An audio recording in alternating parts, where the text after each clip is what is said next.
Mga dapat mong gawin sa zombie apocalypse. Part 1. Kapag nagsimula na ang zombie apocalypse, huwag kang magpapanik. Unang-una, manahimik ka. Hindi ka bida sa pelikula. Kapag sumigaw ka, hindi tulong ang darating, baka zombies. Pangalawa, humanap ka agad ng ligtas na lugar. Isang bahay na may matibay na pinto, bintana na pwedeng takpan, at may daanan palabas kapag kailangan tumakas. Pangatlo, maging peke ka ng survival bag. Tubig, pagkain na hindi madaling masira, flashlight, lighter, power bank, first aid kit, kutsilyo o kahit anong pangdepensa.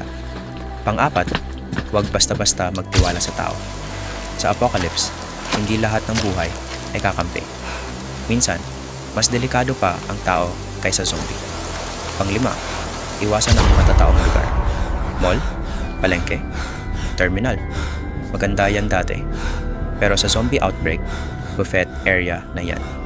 At panghuli, laging may plano sa pagtakas. Kahit gaano ka-safe ang lugar mo, dapat alam mo kung saan ka dadaan kapag napasok na sila. Tandaan mo, sa zombie apocalypse, ang pinakamalakas hindi laging nabubuhay, kundi ang pinakamatalino, pinakatahimik, at laging handang tumakbo.